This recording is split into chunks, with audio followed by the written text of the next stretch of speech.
Hey now, it's the Rob for 1061 Kiss FM in my WCW t-shirts.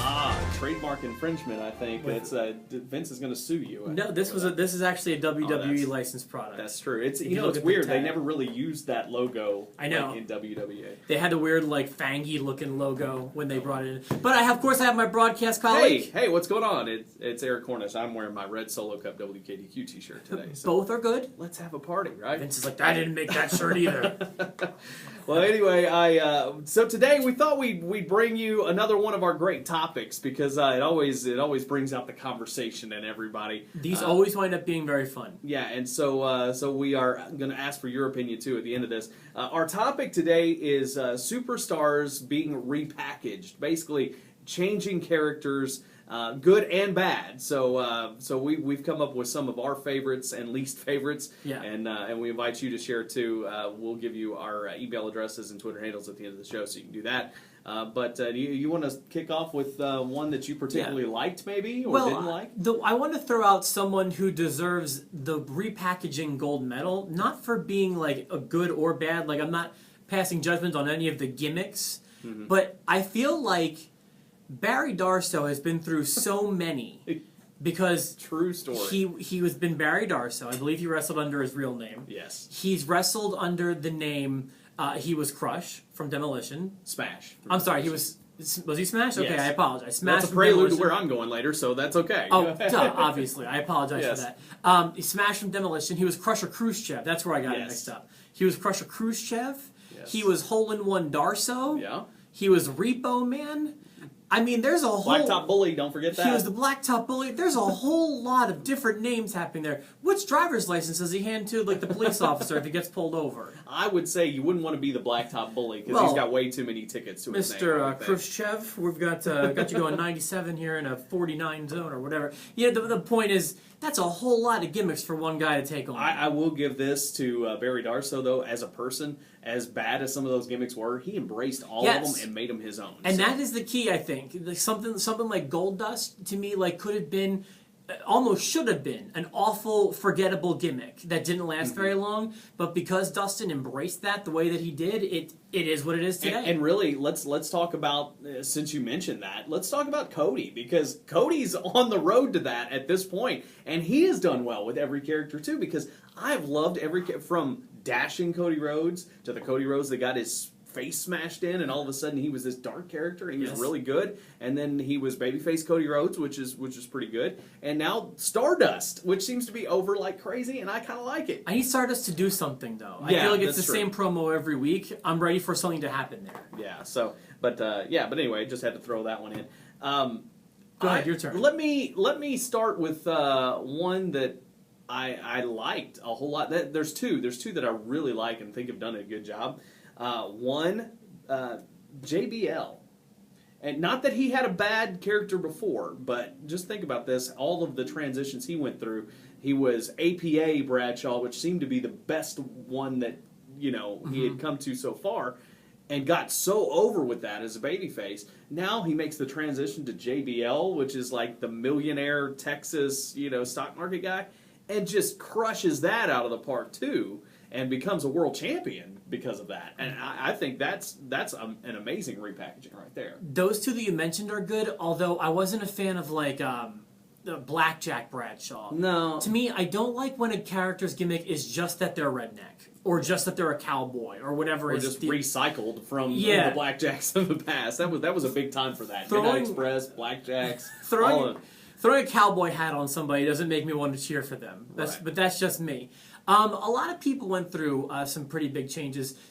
Mick Foley. Yeah. Now his became very blurred because almost that was his gimmick, was that he had the three gimmicks. Right. But they were pretty different characters for the most part. Once he kind of won the world title and wasn't the disturbed mankind he used to be, it all kind of started to blur together. But he had been repackaged a few times. Yeah, I think another one that I really like, and obviously is one of the hottest things right now. How about Bray Wyatt? Okay, Bray Wyatt. I mean, Husky Harris didn't have a personality. You know what I mean? Husky Harris was just one of the Nexus. He was one of the guys from NXT. That's right. Okay, he sure. was the what was it? The Ferrari with the tank engine or something like. But that's really all he had, and he had the stupid name Husky put to his name because let's face it, he's a little husky. Yes. We understand this here.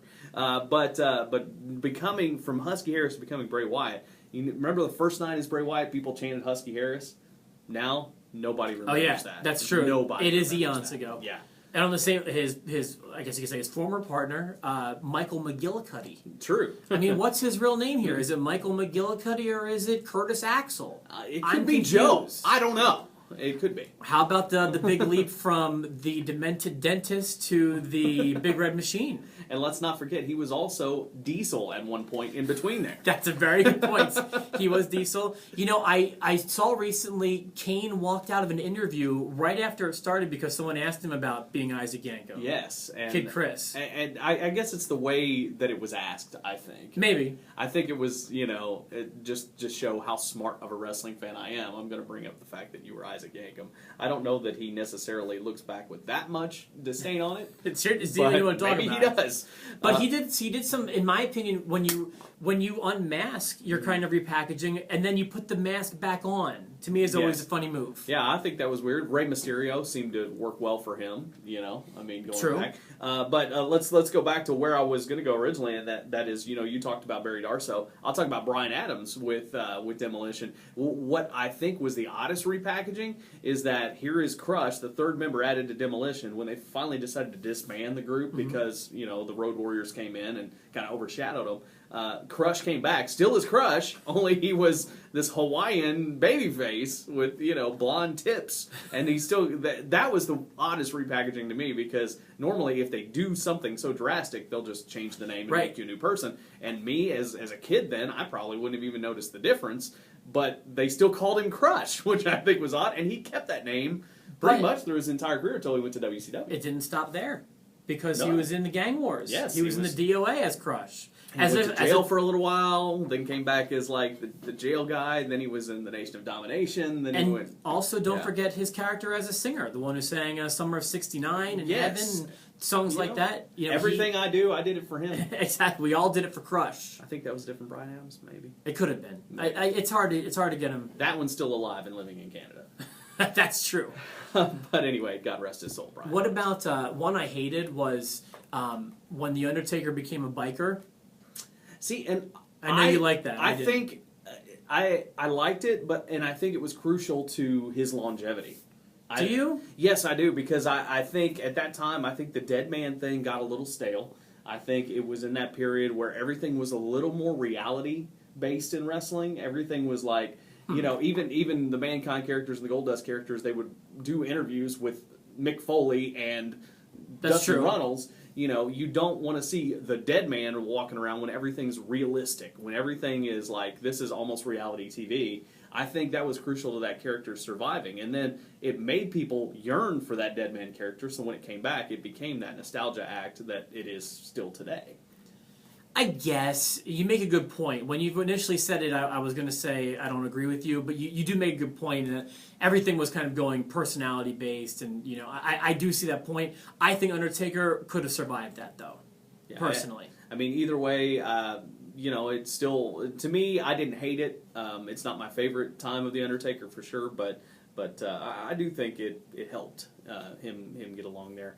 I'm trying to think if there's any other ones that I really just didn't like at all. I mean, we know Terry Taylor didn't like the Red Rooster.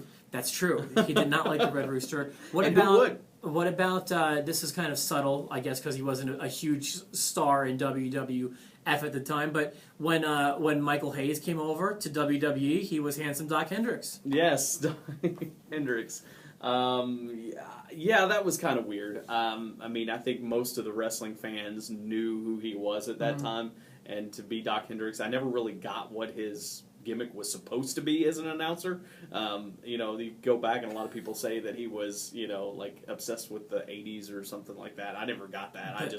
But he was Doc Henry's. my word, could that man hawk merchandise? Yes, he Oh, could. that was what he was born to do. Yes, he could. Do you want a 6-foot Shawn Michaels cutout? We've got the deal for you. Put the glasses on him. Put this hat on him. I mean, he had me hooked. He made everything sound cool. Who are some great or awful repackagings? We certainly didn't mention a whole lot. Oh yeah, there's plenty of them still out there. Everybody from Saba Simba to even Hornswoggle. Remember, he used to have a different name too. That is true. Hornswoggle did have a different name. But anyway, who are the repackaging of characters that you liked or disliked? We want to know. We've got the email addresses, the Twitter handles right down there, and we appreciate you joining us for this Thursday edition. It's the Enhancement Talent.